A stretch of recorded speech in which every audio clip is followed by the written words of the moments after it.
Clínica Sircovisión del Dr. Jerónimo Lajara patrocina este programa.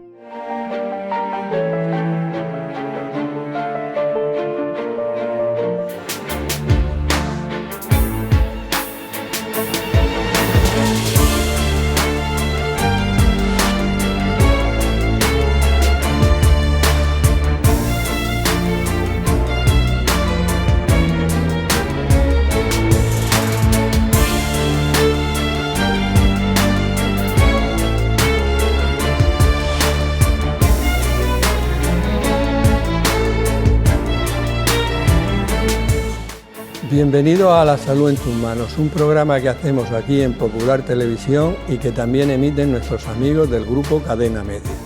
Hoy vamos a hablar de trasplante y donación de órganos. Realmente España y Murcia son pioneras tanto en trasplantes como en donaciones. Vamos a realizar dos programas. En este primer programa vamos a hablar con las personas que organizan y realizan los trasplantes. En un segundo programa hablaremos con personas que han recibido un órgano y con familiares de donantes. Uno de ellos, una de ellos realizó la donación en vivo, puesto que donó un riñón. Os voy a dar algunos datos refiriéndonos al primer programa. En la región de Murcia, desde el año 1985 que se hizo el primer trasplante, se han realizado más de 5.000 trasplantes. En el año 2023 se han realizado 483 trasplantes y el número de donaciones ha aumentado de manera considerable. Para hablarnos de todo esto tenemos en el plató a los siguientes invitados. Beatriz Domínguez Gil, muchas gracias Beatriz por venir. Muchas gracias. Tú eres la directora de la Organización Nacional de Trasplantes. Sí. Mario Royo Villanova, gracias Mario. Tú eres intensivista y coordinador de trasplantes de la Risaca. Correcto. Y Ricardo Robles, gracias Ricardo, tú eres cirujano y coordinador autonómico de trasplantes. Muchas gracias. Vamos a dar paso a las preguntas que nos han querido hacer algunas personas de la calle.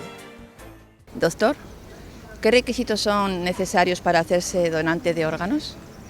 Doctor, si me trasplantan un órgano, ¿qué cambios puedo experimentar?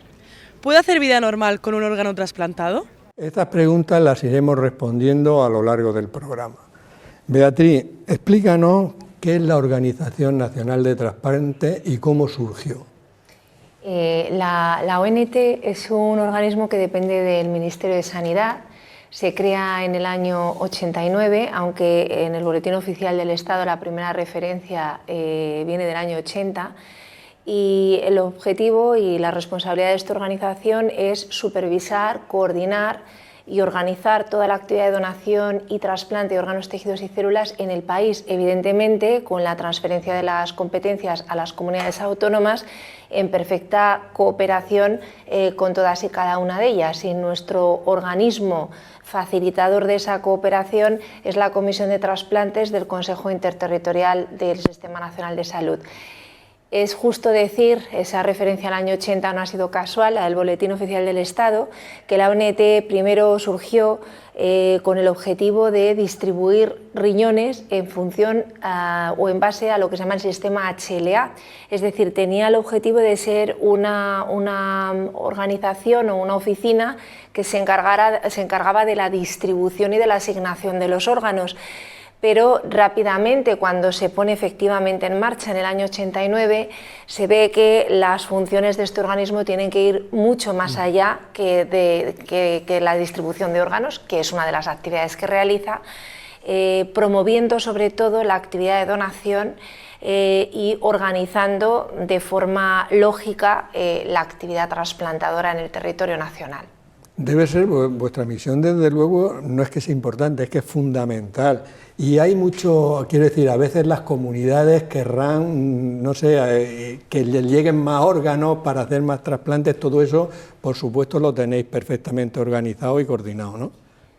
Efectivamente, la cooperación. Nosotros presumimos de que el ámbito del trasplante es realmente un ejemplo de cohesión del Sistema Nacional de Salud, porque hemos sido capaces de establecer una serie de normas de funcionamiento aceptadas por todos que se debaten y se revisan de forma periódica y que hace que realmente todo el sistema funcione de una manera equilibrada, en sintonía y, muy importante, aunando esfuerzos particularmente para la atención de pacientes urgentes de trasplantar porque tengan una situación de riesgo inminente para su vida, lo que se llama urgencia cero, pacientes que son especialmente difíciles de trasplantar y que sin que todas las comunidades autónomas se vuelquen es muy difícil atender a sus necesidades, como el trasplante hiperinmunizado o el trasplante pediátrico. Por lo tanto, creo que es un ejemplo de sintonía, de buena cooperación para garantizar el buen funcionamiento del programa a nivel nacional. Eso es muy importante. Mario, ¿en qué punto se encuentra actualmente la donación de órganos en España y en relación con el resto del mundo? Bueno, España es el primer país en cuanto a donación y trasplante del mundo, en cuanto a tasas. Quiere decir, ser ciudadano español te convierte en una persona con la posibilidad más alta de recibir un órgano si llegas a necesitarlo en algún momento de tu vida. Es verdad que yo creo que uno de los éxitos fundamentales es la organización de toda la red de trasplantes que está representada un poco en esta mesa, ¿no? Quiero decir que hay 3 escalones. El primero es el centralizado en la Organización Nacional de Trasplantes en Madrid, que quizás estaría representado por Beatriz. El segundo escalón está centralizado en cada comunidad, cada una de las 17 comunidades autónomas, que tiene un coordinador autonómico, que en este caso sería Ricardo, y luego cada hospital, pequeño o grande, pero casi todos los hospitales, sobre todo los que tienen unidades de cuidados intensivos, tienen un equipo de coordinación hospitalaria, que generalmente está formado por médicos habitualmente intensivistas y por personal de enfermería. Yo creo que España se encuentra en una situación privilegiada, que parte de su éxito fundamental es esta organización que da cobertura a todo el sistema nacional y creo que es el primer país del mundo en esto, sin ninguna duda, desde hace muchísimos años. Ya. Y has dicho un dato para mí muy importante, y es que si una persona necesita un trasplante de un órgano, de un tejido, etcétera, el país donde más posibilidades tiene del mundo es España. Exacto, O sea, está en el sitio adecuado. No es poco, mejor no necesitarlo, pero si lo necesita está en el sitio. Exacto. Ricardo, el tema del trasplante en Murcia, ¿cómo está en Murcia con respecto de España y cómo ha evolucionado del año 2022 al año 2023? El trasplante en Murcia respecto a la estadística nacional pues destaca desde hace pues, aproximadamente unos 10-11 años. También teniendo en cuenta la figura cuando entró Mario como coordinador hospitalario, y Murcia empezó a destacar pues, en los primeros puestos de donación a nivel nacional. La Risaca, yo creo que en los últimos 10-11 años ha sido la primera de España, probablemente en número total de donantes, incluso en donantes en muerte cefálica y muerte en asistolia, donación en asistolia. Esto es en base a una labor que contribuye a la Risaca en el 80%, y también teniendo en cuenta que también tenemos 5 centros más con coordinación de trasplante, supone aproximadamente la atractividad un 20%. Teniendo en cuenta los últimos años, pues aproximadamente 100 donantes se han sacado fuera de la Risaca, lo cual supone también una ayuda para el resto de la comunidad.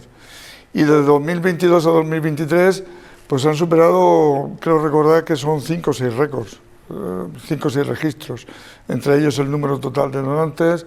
La Risaca ha superado también el número total de donantes en muerte cefálica y en asistolia también. Se ha superado el número de trasplantes renales, que por primera vez en la historia se ha pasado de 100, y se ha superado el registro de trasplantes cardíacos.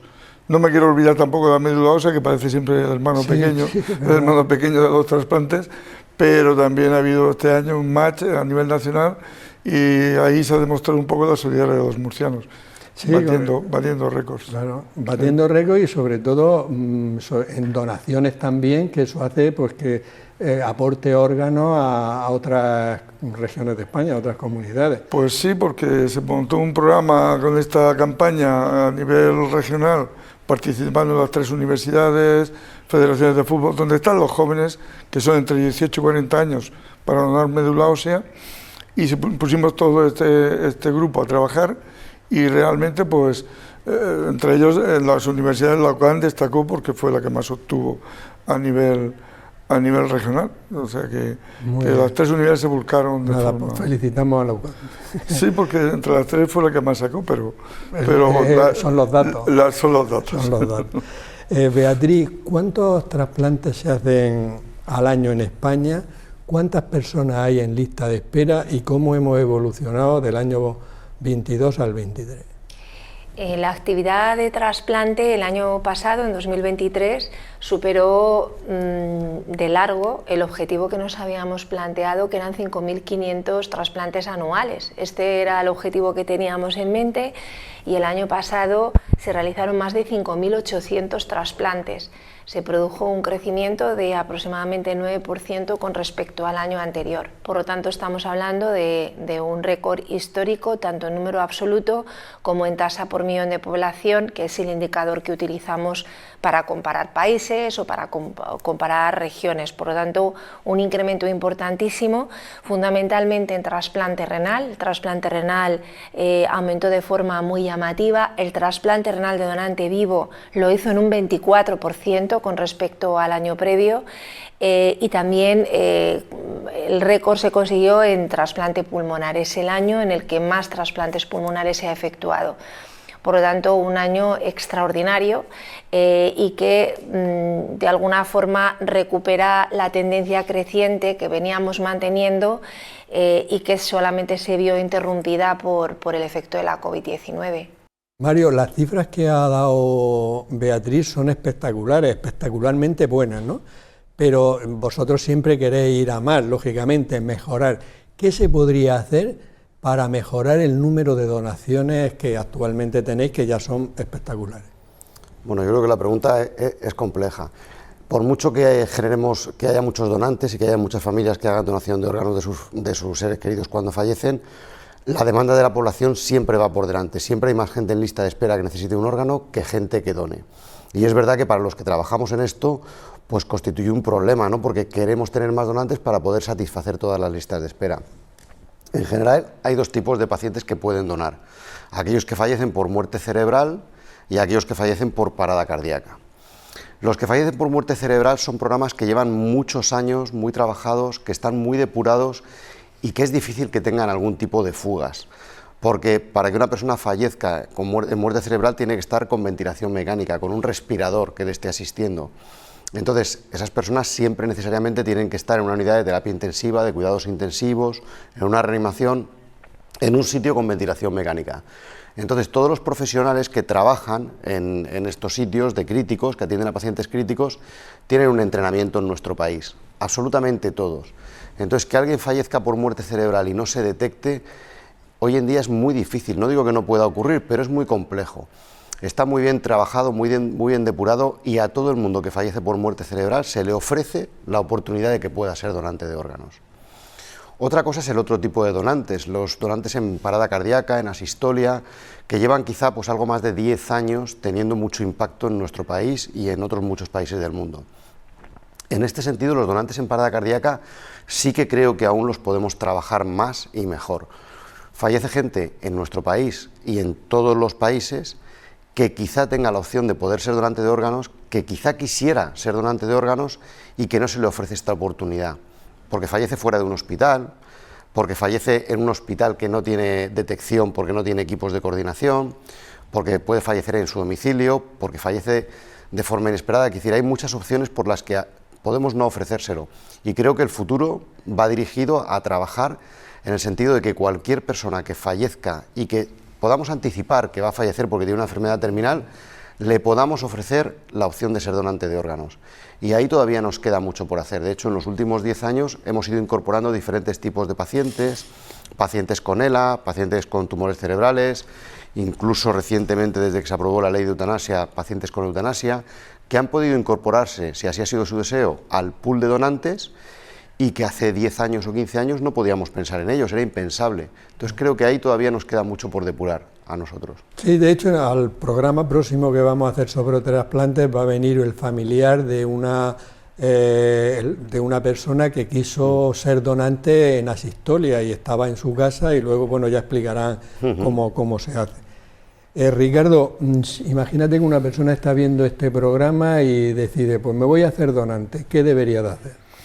Pues debe entrar primero a hacer una expresión de voluntad en la familia, porque normalmente la donación suele ser, salvo que sea de vivo, una vez que el paciente ya ha fallecido, está en situación límite, que no puede tomar prácticamente decisiones, salvo la eutanasia, como ha comentado el doctor Rollo Vilanova, y en estos casos pues tiene que expresar la voluntad dentro del seno familiar, eso es lo primero.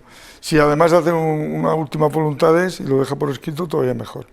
La ley española es la más avanzada del mundo en este sentido, porque en donación nuestro cuerpo pertenece realmente al Estado, es decir, que nosotros podríamos tomar los órganos por ley, no pasaría nada legalmente, pero no es ético que nosotros tomemos unos órganos de un paciente que ha fallecido sin permiso familiar. Entonces, lo primero es, dentro de la familia, comentarlo, hablarlo, igual que se habla de fútbol y se habla de lo que sea, pues hay que hablar de la muerte porque ahí vamos todos. Sí, entonces, ahí vamos todos, no Juan, eso no va a fallar.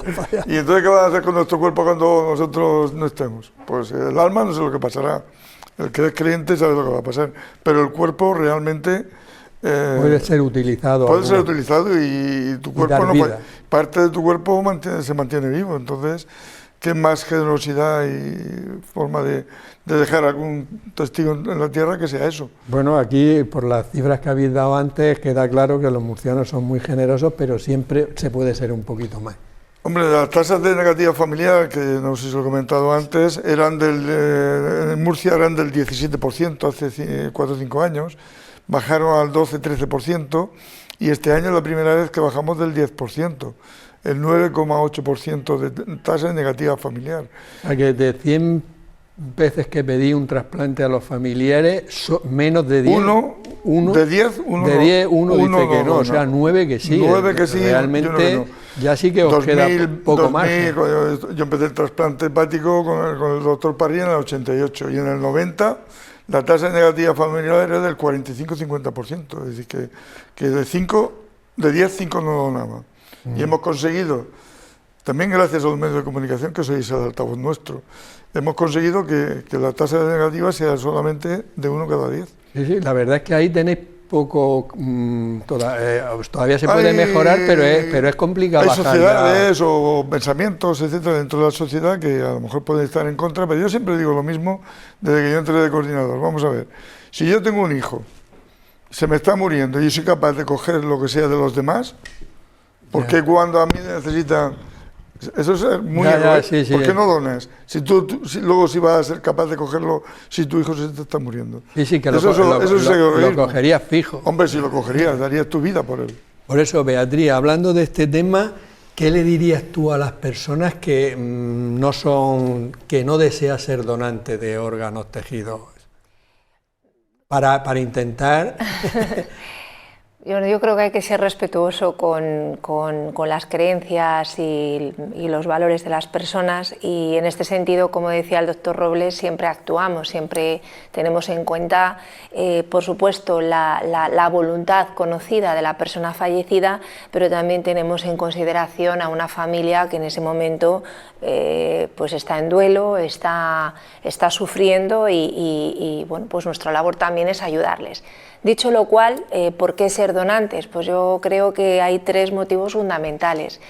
En primer lugar, hay que ser consciente del impacto que tiene en salud. Una donación después de nuestro fallecimiento, hay estudios que han evaluado qué impacto en años de vida tiene ese gesto. Entonces sabemos que como media un donante que permite la realización de 3 trasplantes, que será probablemente una persona de edad más avanzada, está regalando con el gesto de la donación 31 años de vida.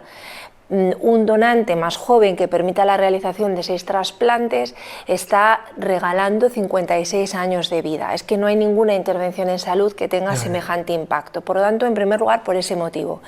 En segundo lugar, porque a través del trasplante la donación contribuye a la sostenibilidad del sistema sanitario, que es muy importante que sepamos que a pesar de que el trasplante es una terapia costosa, es de las más costosas dentro de las prestaciones sanitarias, El trasplante renal, sobre todo a partir del primer año, tiene un menor coste que la alternativa, que es el tratamiento con hemodiálisis o diálisis peritoneal, de tal manera que 5 años de tratamiento de un paciente con un trasplante renal constituyen un ahorro de más de 160.000 euros en comparación con la hemodiálisis y de más de 90.000 euros en comparación con la diálisis peritoneal.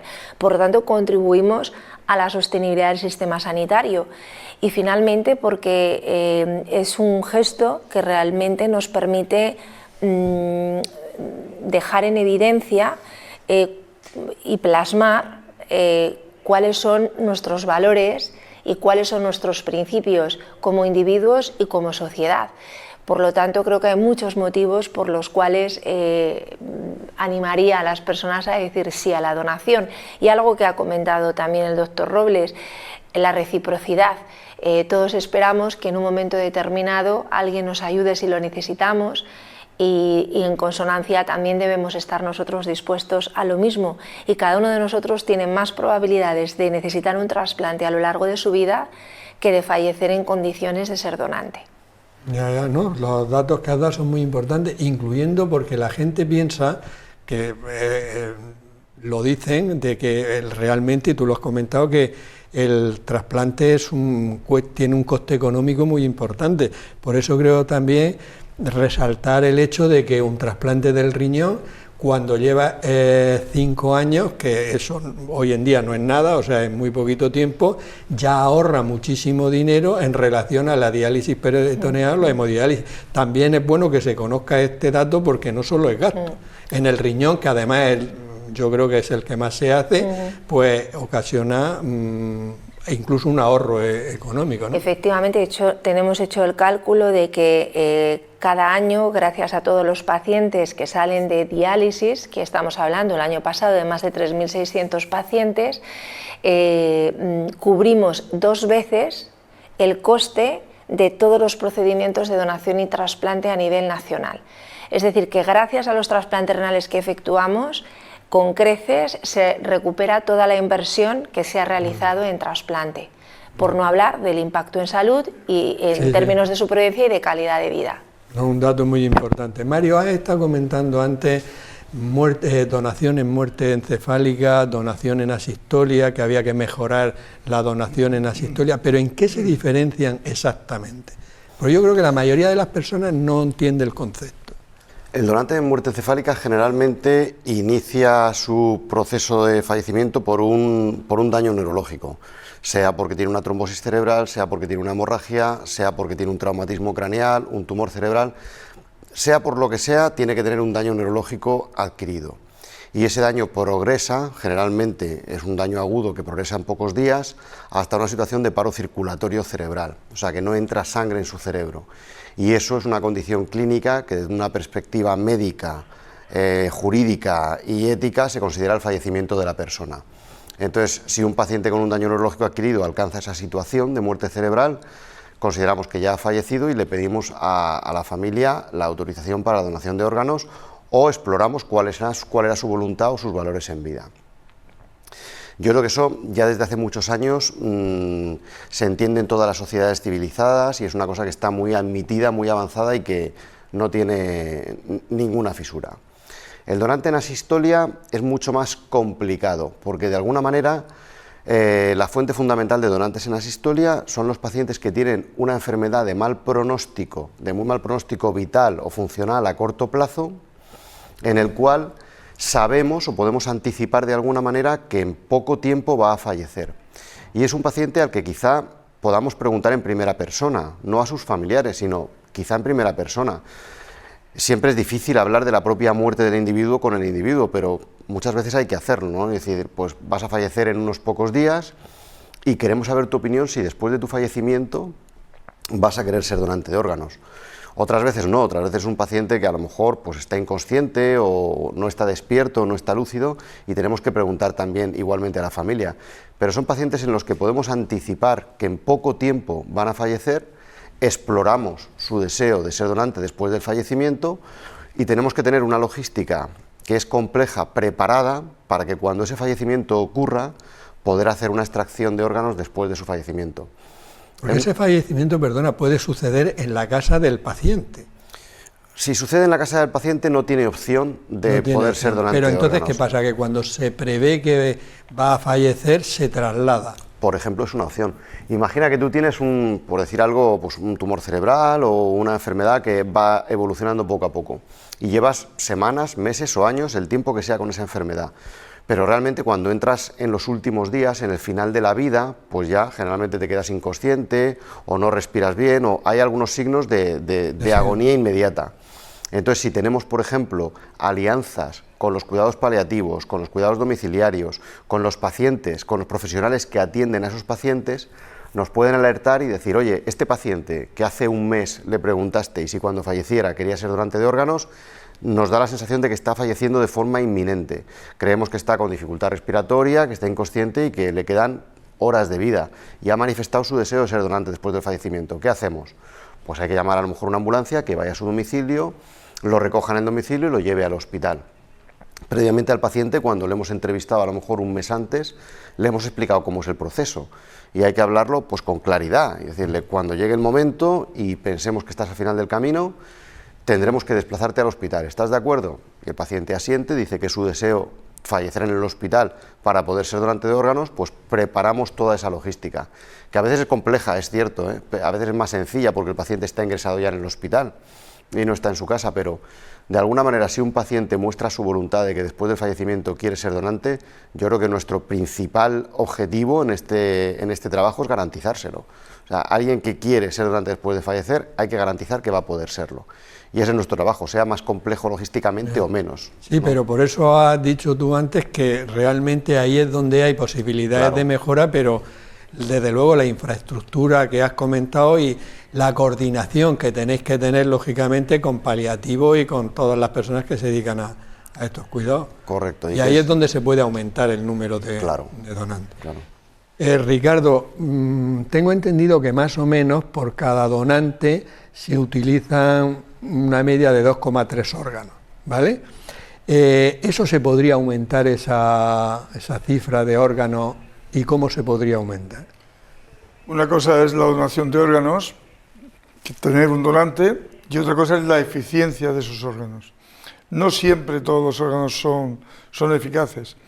Hay órganos que tú ya los ves de entrada que no valen y dices, bueno, pues esto no se puede utilizar y los echo.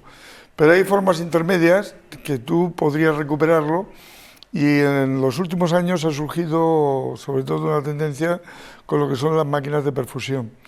Pues fundamentalmente se utilizan máquinas de perfusión ya muy establecidas en hígado y también se está empezando a utilizar para recuperar riñones.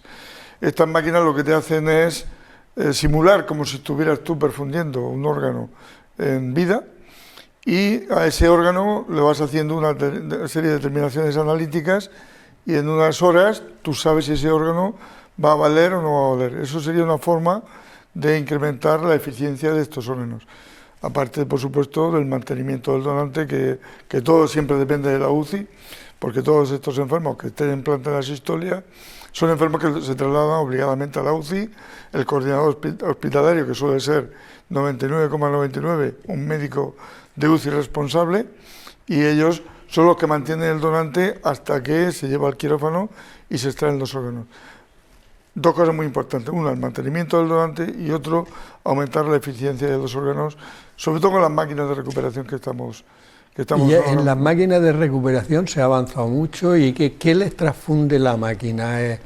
Hay dos tipos de máquinas, sobre todo en órganos sólidos, que una es por frío, hipotermia, y otra es a nivel temperatura corporal, con sangre, y tú perfundes el órgano con sangre, la sangre que sale, tú vas analizando el lactato, etcétera, una serie de parámetros, de análisis que no vamos a entrar en detalle, y eso te permite decir, pues este órgano sí que va a valer. Ahora, para ver si vale un hígado o vale un riñón, por ejemplo, se hace una biopsia de hígado o una biopsia de riñón, pero eso tiene sus problemas, porque muchas veces la biopsia, lo que te dicen, no se relaciona con la función. Pues además son biopsias por congelación, como bien sabes, o sea, toma el momento y esa biopsia por congelación tiene sus problemas. Pero bueno, que vosotros lo tenéis todo eso muy bien protocolizado, sí, y lo sabéis. Está bien protocolizado, sí. Beatriz, en el año 2018, o sea, hace ya 5 años, había un 86% de donantes efectivos. ¿Qué quiere decir eso y cómo se podría aumentar esa cifra? La situación ha mejorado algo en los últimos años y nos estamos refiriendo al porcentaje de donantes, de personas de las que se ha obtenido al menos un órgano para trasplante, pero que finalmente han derivado en al menos un órgano trasplantado. Esta pregunta o este indicador está muy relacionado también con el número de órganos trasplantados por donantes, es decir, son diferentes indicadores que nos permiten evaluar la efectividad del proceso de donación. Un donante es una persona de la que se obtiene al menos un órgano para trasplante. Un donante efectivo es la persona de la que al menos un órgano finalmente se ha trasplantado. Por lo tanto, va muy vinculado el indicador también con la media de órganos trasplantados por donante. Entonces, este indicador y esta efectividad del proceso puede mejorar, efectivamente, pero es cierto que el valor y esos indicadores ambos varían dependiendo de la edad del donante y de la comorbilidad. No es lo mismo un donante de edad muy avanzada, un octogenario, donde la efectividad suele ser más baja, que una persona joven, donde la efectividad suele ser mucho mayor. También depende del tipo de donante. No, en general, hasta el momento actual, la donación en muerte encefálica tiene una mayor efectividad que la donación en asistolia, porque cuando se produce una parada cardiorrespiratoria, como es en el caso de la donación en asistolia, los órganos quedan sin perfundir y hablamos de una suerte de lucha contra el tiempo, porque esa denominada isquemia caliente va lesionando el órgano y puede derivar en que no sea válido para trasplante. ¿Cómo conseguir mejorar estos indicadores? Hay algunos complicados porque hablamos de una efectividad que depende de aspectos inherentes al propio donante, a su envejecimiento, a su comorbilidad, a su patología, y por lo tanto eso no tiene solución. Pero en el caso, por ejemplo, de la donación en asistolia, además de todo lo que pueden traer las máquinas de preservación en un futuro, hemos introducido en España lo que se llama la perfusión regional normotérmica. Utilizamos unos dispositivos ECMO que se han conocido mucho en la pandemia, sobre todo para el tratamiento del paciente COVID en situación crítica, pero es una técnica de preservación que la donación en asistolia nos ha permitido pasar de trasplantar exclusivamente riñones a trasplantar a día de hoy todo tipo de órganos de estos donantes, pero todo tipo de órganos incluyendo el corazón o incluyendo el intestino, el único país del mundo que lo ha logrado. Bueno, pues con la perfusión regional normotérmica, por ejemplo, esa efectividad en el caso de la donación en asistolia ha ido aumentando progresivamente, así como la media de órganos trasplantados por donante, hasta el punto de que cada vez más la efectividad de ambos procesos se va igualando. Por lo tanto, yo diría que fundamentalmente la tecnología es la que nos va a permitir mejorar esos indicadores, porque otras medidas están ya muy agotadas, como decía antes Mario. Un adecuado mantenimiento del donante, son medidas en las que generalmente ya no se falla, pero la tecnología es la que nos va a permitir y la que ya nos está permitiendo mejorar la efectividad de los procesos. Muy bien. Esperamos que la tecnología siga avanzando, que no ha avanzado poco en este tema. Vamos a dar paso a la publicidad.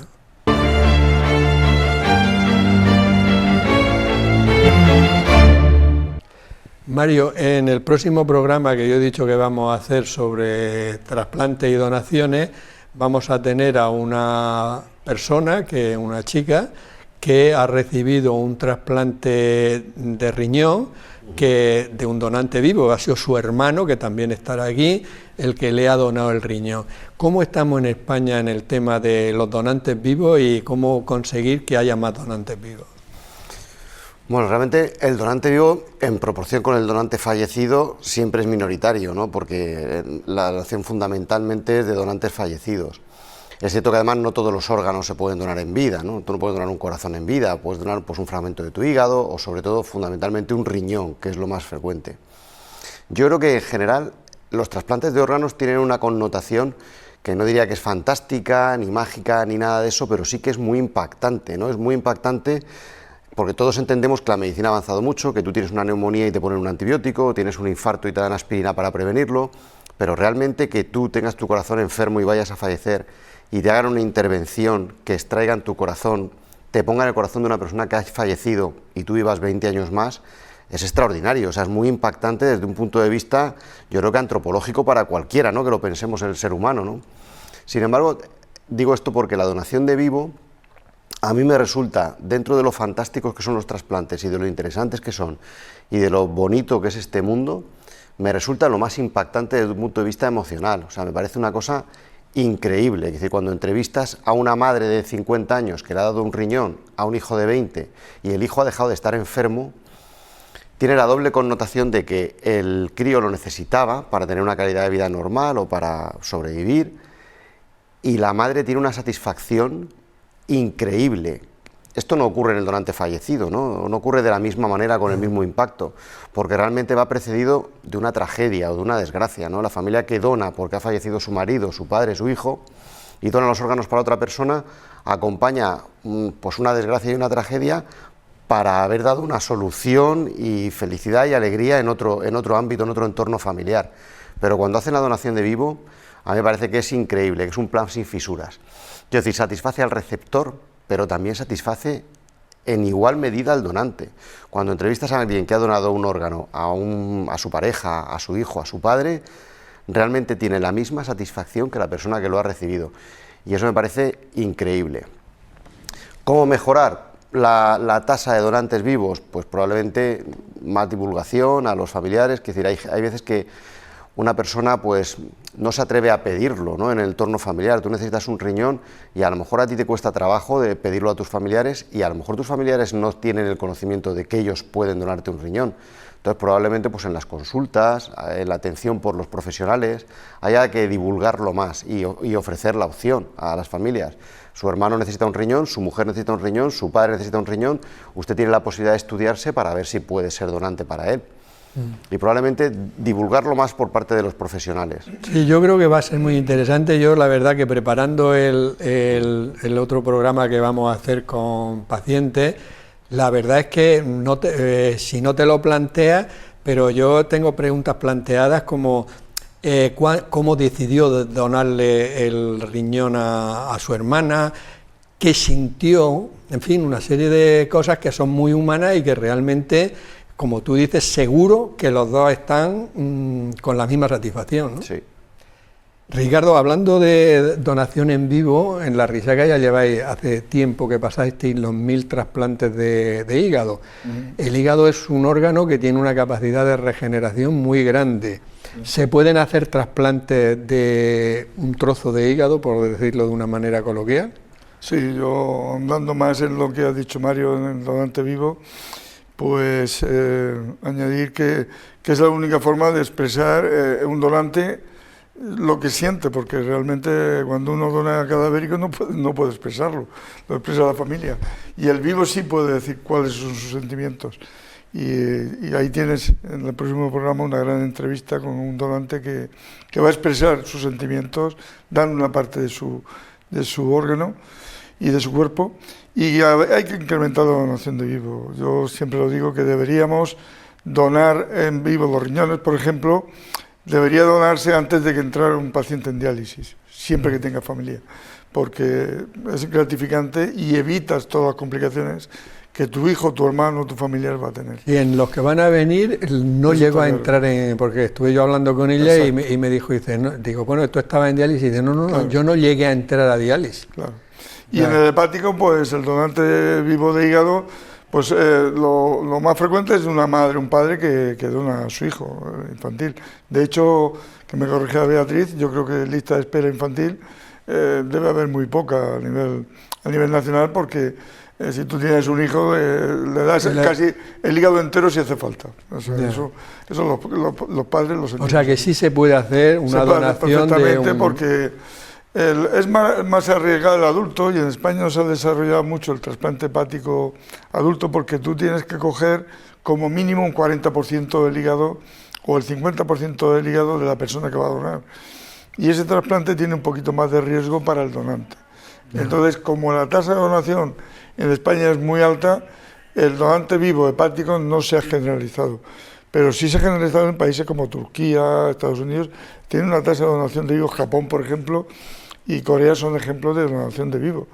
En Corea, por ejemplo, utilizan 2 donantes a veces, cogen 2 trozos pequeños de 2 familiares y para evitar el riesgo al donante, pues cogen 2 trozos más pequeñitos de hígado, los unen y se los meten al familiar. Es decir, que hay muchas posibilidades técnicas, los cirujanos estamos capacitados para hacer ese tipo de intervenciones.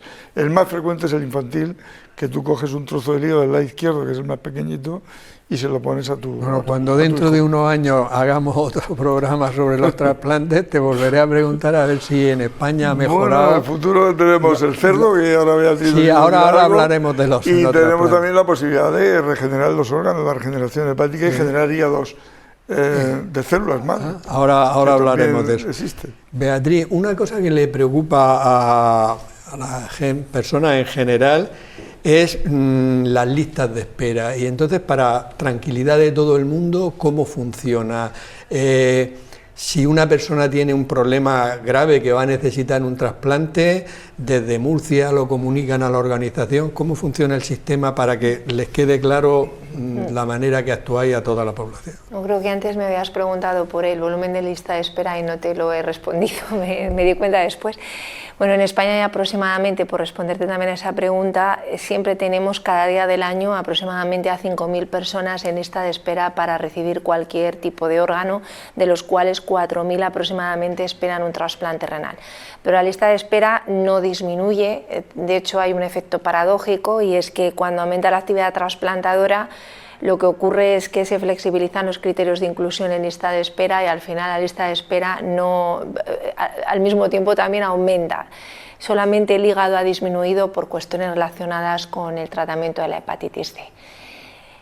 Dicho lo cual, cuando una persona entra en lista de espera y cumple una serie de criterios que están definidos de manera objetiva a nivel nacional, de urgencia cero, una situación de riesgo inminente para la vida, efectivamente esto se comunica con un informe clínico que verifica que se cumplen esos criterios a la Organización Nacional de Trasplantes, y esto significa que cuando se notifica un donante en cualquier punto del país a la ONT, que se notifican todos y cada uno de los donantes, si ese donante es adecuado para ese receptor, este paciente es priorizado a nivel nacional con respecto a cualquier otro. De tal manera que ahora mismo las urgencias se resuelven en cuestión de 24-48 horas. Las urgencias hepáticas, por ejemplo, en 24-48 horas están resueltas. Y bueno, pues esto es un circuito en el que entra cualquier paciente siempre y cuando cumpla los criterios de urgencia cero. Igualmente, como comentaba antes, hay pacientes que requieren también una priorización a nivel nacional porque, por ejemplo, son muy difíciles de trasplantar. Los que antes mencionaba, los pacientes hiperinmunizados, son pacientes que han desarrollado anticuerpos frente a antígenos que son muy prevalentes en la población, con lo cual rechazarían prácticamente cualquier injerto disponible. Encontrar un órgano o un donante frente al cual no desarrollen esa reacción inmunológica tan agresiva es como buscar una aguja en un pajar. Por lo tanto, tenemos que tener planes nacionales para identificar ese donante adecuado. Estos pacientes están listados en la ONT y todos los donantes se hace lo que se llama un cross-match virtual. Buscamos que no tenga esos antígenos prohibidos el donante, y en el momento en que veamos que esa reacción no se va a producir, nuevamente ese paciente es priorizado a nivel nacional con respecto a cualquier otro tipo de receptor. Y la misma priorización a nivel nacional existe en el caso de los niños. Para los pacientes que no están en estos planes nacionales de urgencia cero o de priorización, la asignación de órganos se hace orientada a centro y normalmente de forma local. En este caso, la lista de espera local o de la comunidad autónoma busca una asignación basada en lo que llamamos scores de gravedad clínica, etcétera, que permiten priorizar al paciente dentro de listas de espera más pequeñas, con el objetivo de que no se produzcan viajes innecesarios de órganos para trasplante, que aparte de tener costes, se relaciona con tiempos de isquemia y por lo tanto puede empeorar los resultados del trasplante. No, lo que me doy cuenta es que está todo perfectamente organizado y protocolizado para obtener un rendimiento máximo. Y lo que no tenía ni idea era lo de los pacientes hiperinmunizados, es decir, los pacientes que el injerto, el trasplante sería rechazado en la inmensa mayoría de los casos, pero que tenéis ese sistema para ver si un órgano no tiene esos antígenos para que el otro, el receptor, sí, no los destruya. Estos pacientes hiperinmunizados ahora ya representan un 12-13% de la lista de espera renal sobre todo, y va a ir aumentando porque uno de los motivos de la hiperinmunización es haber tenido un trasplante previo. Y con toda la historia de trasplantes que tiene España, pues ya vamos teniendo pacientes que necesitan un segundo o un tercer trasplante. Por lo tanto, este tipo de estrategias a nivel nacional son muy necesarias para dar respuesta a estos pacientes. No, pero que me he quedado sorprendido, ¿no? Pues claro, no me dedico a esto, pero bien, es un tema interesante. Mario, ¿hay una edad máxima para ser donante, perdón, o para ser receptor? Pues sí y no. O sea, yo no diría que hay una edad máxima porque todo puntúa, todo pondera, ¿no?, cuando hay un donante, pero sí que es un factor muy importante. No es lo mismo una persona que a lo mejor tenga 83, 84 años y que no tenga ningún factor de riesgo cardiovascular, que haya llevado una vida saludable, que sea una persona atlética y que biológicamente parezca que tenga órganos de menos edad, que una persona a lo mejor de 65, 66 años, 20 años más joven, pero que es diabética, es hipertensa, tiene sobrepeso, sedentarismo, ha tenido alguna enfermedad sistémica que le ha producido algún deterioro y puede no ser donante, y puede no tener órganos válidos para trasplante. Sin embargo, la edad sí que es un factor muy, muy importante. Yo diría que, por decir una cifra que a veces pues la gente acota, por encima de 80 años no se puede ser donante, por debajo de 80 años sí. No es así, pero sí que es verdad que la cifra de 80 años quizá hoy en día sugiere un poco el límite. Y luego que a lo mejor puede ser donante de unos órganos sí y de otros no. Quiere decir que una persona que fallece con 75, con 82, con 67, con la edad que tenga, se le hace a cada órgano una evaluación individualizada. A lo mejor tiene unos pulmones sanos y tiene un corazón enfermo, o tiene un riñón enfermo y tiene un hígado sano. Entonces hay que hacer pruebas, tanto pruebas de imagen con ecografía o con escáner, como pruebas analíticas o de función, para evaluar individualmente cada órgano. Es cierto que una persona de 75, 80 años a lo mejor solo tiene un órgano válido para trasplante, pero bueno, un órgano válido para trasplante es mucho para la persona que lo va a recibir. Soluciona el problema. Una persona de 30 años que tiene un accidente, una tragedia de un accidente de monopatín por la calle, es una persona que probablemente va a tener 7 órganos válidos para trasplante, es decir, que cambia mucho con la edad. No obstante, no hay que ser terriblemente tajante con eso, ¿no? Yo creo que incluso una persona de 80 años, si biológicamente está muy bien, por encima de 80 años puede llegar a ser donante, pero quizás sí que ese sería un poco el punto límite. Sí, pero ha dicho una cosa muy interesante, y es que se hace una valoración de los distintos órganos para saber qué órgano se puede trasplantar. Y efectivamente, a lo mejor una persona de 75 no ha fumado nunca, hace ejercicio y tiene unos pulmones estupendos, aunque tenga otro órgano que no esté bien. Totalmente. Ricardo, ¿qué es el senotrasplante y qué futuro tiene? Bueno, el senotrasplante es el trasplante que reciben personas de animales. Fundamentalmente lo más utilizado ha sido el cerdo. También se ha hecho intentos de trasplantar corazones, hígados, incluso riñones, clásicamente de mono a humano. Y el problema es, como decía Beatriz, es los antígenos que tienen esos órganos, que inmediatamente pues ocurre un rechazo en minutos o horas, que es el rechazo que se llama el rechazo hiperagudo. Los anticuerpos circulantes van al órgano, que van por la sangre, y claro, como van por la sangre, van rápidos al órgano y lo destruyen inmediatamente. ¿Qué está ocurriendo en los últimos años? En Murcia ya tuvimos un programa, dirigido por el profesor Parrilla, y colaboración también con el doctor Ramírez entonces, y nosotros que también colaborábamos, el doctor Sánchez Bueno y yo, y hicimos trasplante de cerdo modificado a un gen a babuino. En aquellos cerdos, en el trasplante de cerdo humanizado a un solo gen, obtuvimos una supervivencia en uno de los monos de 12 días. ¿De qué falleció? Los otros que hicimos fallecieron en días en pocos días, por el rechazo hiperagudo de hígado, lo rechazamos inmediatamente, que es por anticuerpos circulantes. Y este vivió, y ¿por qué? Porque tenía seguramente más similitud con el mono. Ahora, recientemente, como bien sabes, pues se publica en la prensa y está muy en boga, de que se hizo un trasplante cardíaco y se está haciendo también trasplantes experimentales en pacientes que no tienen solución y que no se puede hacer, se le está poniendo también órganos de cerdo, pero ya en vez de a un gen se le está poniendo incluso a 10 o más genes humanizados. O sea que se intenta humanizar, por decirlo de alguna manera, el corazón el futuro es el cerdo. Yo creo que el cerdo somos lo más parecidos a los cerdos, los humanos a los cerdos, no sé por qué, pero es lo que se está ¿Pero tú crees hacer. que eso es un camino que va a tener resultado? Salroy Calne, en paz descanse, que falleció hace poco, que es el que hizo el primer trasplante de Europa, decía que el xenotrasplante estaba a la vuelta de la esquina. Y a continuación decía, pero es que la esquina es muy larga. O sea que, como decir que prácticamente no se va a llegar a hacer eso.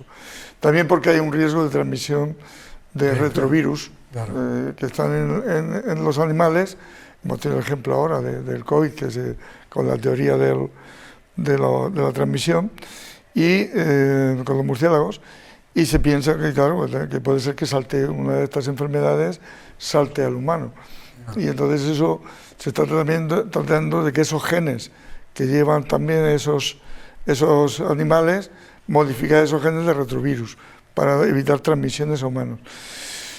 Con la tecnología que hemos hablado antes, que tú has dicho, probablemente en el futuro se consiga hacer el xenotrasplante, incluso la fabricación de órganos, y tener un órgano ahí en la vitrina preparado para decir, te lo voy a poner. Hay un programa nacional que ahora Beatriz lo puede explicar ella, porque lo está dirigiendo la ONT, y a continuación puede ampliar la información al respecto. Muy bien. En nuestra sección Me lo compro, me lo como, no me lo compro, no me lo como, nuestros nutricionistas de Plan Mediterráneo, Pedro Lillo e Irene García, nos van a hablar hoy de la patata. La patata. Me lo compro, me lo como, no me lo compro, no me lo como. La patata, Pedro, es un tubérculo que podemos encontrarnos todo el año en el supermercado. Hay cierto temor a la patata en dietas de adelgazamiento. ¿Esto es un temor fundado o no tiene base? Bueno, la patata, precisamente dentro de los hidratos de carbono, carbohidratos, es posiblemente de los que menos carga calórica conlleva. Estamos hablando que no sobrepasa las 80 kilocalorías por 100 gramos de producto. Con lo cual, frente a un trozo de pan, por ejemplo, de 100 gramos, que son 240, 230 kilocalorías por 100 gramos, pues es bastante llamativa el descenso calórico. No, es totalmente infundado, es decir, las patatas en la dieta de adelgazamiento precisamente tendrían que estar indicadas, porque es un hidrato de carbono complejo, un almidón, es decir, cuando lo ingerimos pasa lentamente al torrente sanguíneo, no sobreestimula el páncreas en exceso y es un buen producto. ¿Hay algún grupo poblacional que deba tener especial cuidado con la patata? Bueno, siempre se ha dicho que el paciente diabético no debe tomar el hidrato de carbono en esta forma, en la patata, y es un mito. Realmente cuando la patata se cocina, cocida al horno, incluso si la enfriamos, por ejemplo, genera lo que se denomina almidón resistente, es decir, que es capaz de bajar ostensiblemente el índice glicémico, el índice glucémico. Es decir, la capacidad que tiene un alimento de generar glucosa en sangre. Y es por esto que estaría incluso indicado. Es una manera de estabilizar la dinámica insulina-glucosa y es un producto muy ligero desde el punto de vista calórico. Hay un grupo poblacional, que es la insuficiencia renal, por el contenido en potasio de la patata, que es significativo, en las que se aconseja dejarlas en remojo. Y hay un pequeño truco que es dejarlas en remojo 8 o 10 horas para que minimice ese contenido en micronutrientes, en este caso en minerales, en potasio, y de esa manera pues no tenga consecuencias o no tenga muchas consecuencias para el enfermo renal. La patata yo creo que es uno de los alimentos más versátiles en cuanto a formas de cocinar. ¿Cuáles serían los más recomendados? Bueno, como hemos comentado, 80-85 kilocalorías por 100 gramos, una patata. Si la hacemos asada al horno o cocida, sube un pelín, es decir, no llega a las 100 kilocalorías en ninguno de los casos.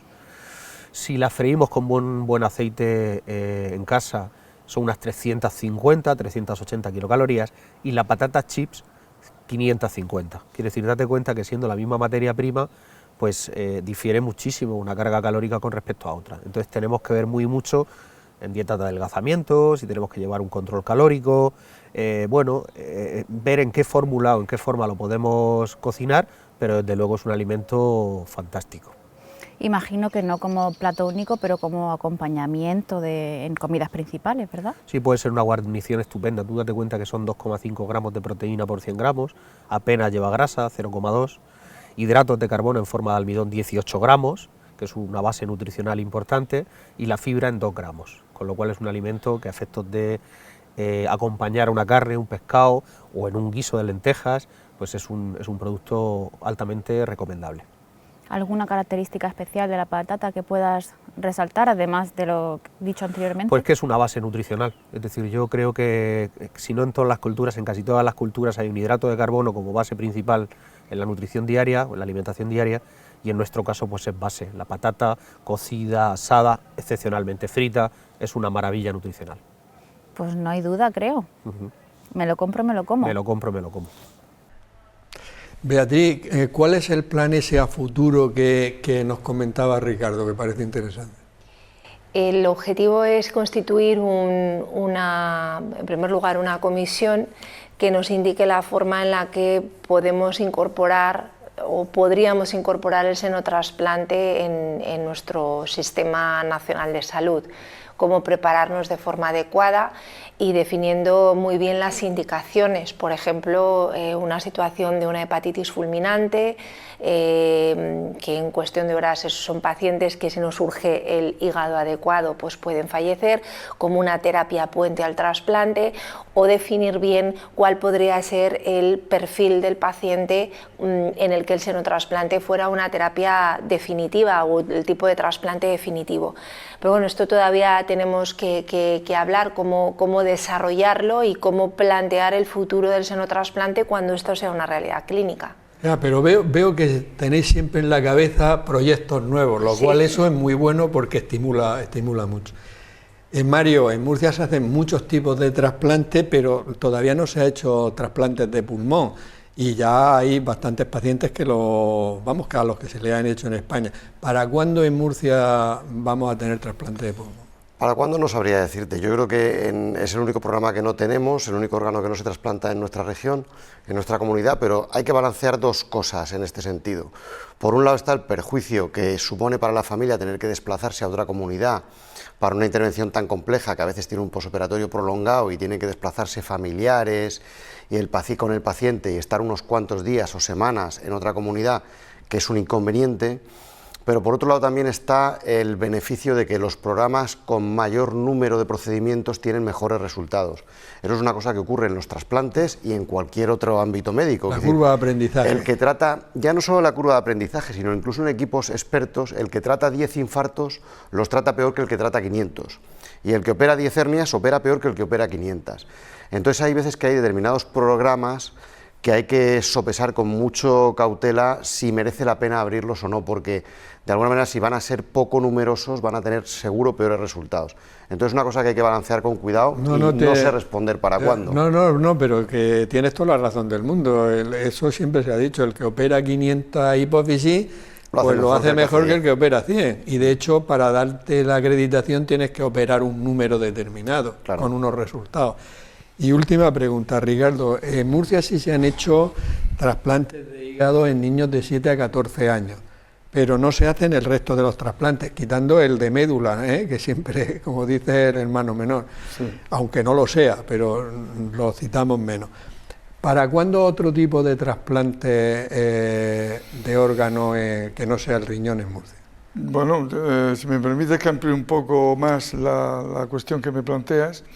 Como coordinador regional, pues desde que yo entré de coordinador hace 3 años, siempre que entra, como dice Beatriz, un coordinador nuevo siempre trae nuevos órganos, más donaciones, etcétera, etcétera. Y la idea era poner en marcha a nivel regional una serie de procedimientos, tanto en donación como en trasplante de órganos, que pudiéramos ampliar la cartera de servicios que ofrecemos. En cuanto a donación, por ejemplo, la idea es crear lo que se llama un poco un coordinador asociado. Es decir, una figura en los hospitales. Sobre todo esta idea surgió un poco por la asistolia que está incrementando. De hecho, Murcia es la primera comunidad, ya dije ayer, que pasa la asistolia a superar la muerte encefálica, el 50%. A nivel nacional está la asistolia en el 45%, pues en Murcia toda la comunidad ya estamos en el 55%. Y la muerte encefálica en el 45%. ¿Esto qué significa? Que los donantes no están en la UBI. Como ha dicho Mario antes, están en la planta. Entonces, buscar una figura que se llame algo así, como yo he pensado la palabra, asociado, que estaría bajo la tutela del responsable hospitalario, que sería el de la UBI, en este caso en la RISA, que sería Mario, y estaríamos en contacto buscando órganos en la planta, donantes potenciales. Eso se puede aplicar a cualquier hospital de la comunidad, porque yo tengo 3 áreas geográficas grandes, que son Caravaca, Yecla y Cieza, que no tengo coordinador, y este coordinador asociado pues llamaría a Mario, llamaría a Larisa, que diría, oye, que tengo un potencial donante, ¿qué te parece este? Que tiene 80 años, un problema respiratorio ya final, y podéis utilizar el hígado, etcétera. Es decir, que eso es un proyecto futuro. Y en cuanto a trasplante clínico, pues ampliar un poquito lo que ha dicho Mario. Murcia exporta todos los años 26 pulmones de media, fuera. Y los cálculos que yo tengo en los últimos 5 años, 14, 15 familias murcianas salen a trasplantarse o a Valencia o a Madrid de pulmón. ¿Merece la pena poner un programa de trasplante en Murcia? Pues si tenemos en cuenta el hígado o el corazón. El hígado, por ejemplo, tenemos Albacete, que viene a Murcia. En pulmón no hay en Castilla-La Mancha, es decir, que es un proyecto que en 2 o 3 años se puede estudiar, y si hay gente preparada técnicamente y los resultados van a ser buenos, pues se podría valorar y empezarlo. El infantil nosotros hemos hecho entre 7 y 14 años. 5 o 6 pacientes se trasplantaron, me acuerdo de Loles, en el año 90, que tenía 10 años. Otro niño también tenía 7. Es decir, que hemos hecho trasplante infantil. De hecho, la edad ahora del infantil son 18 años. O sea, que es una edad muy amplia. El infantil, el niño recién nacido, que pese 1 kilito, etcétera, ¿estamos cualificados para hacerlo? Pues sí, porque nosotros hacemos mucha partición de hígado.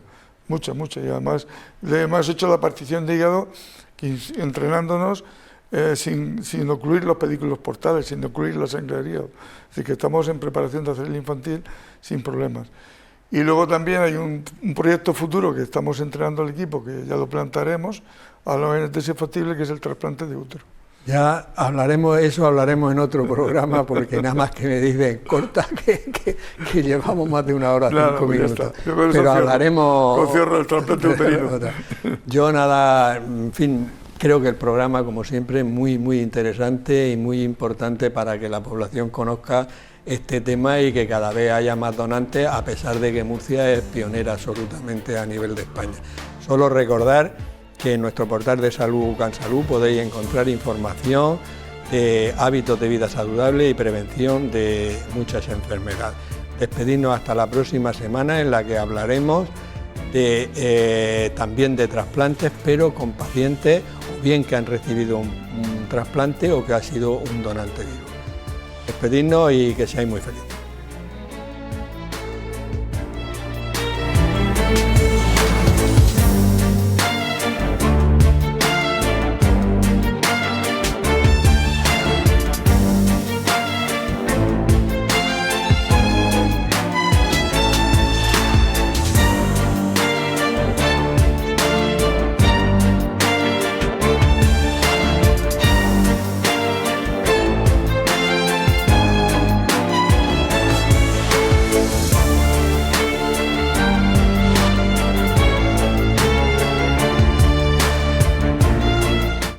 Clínica Sircovisión del Dr. Jerónimo Lajara patrocina este programa.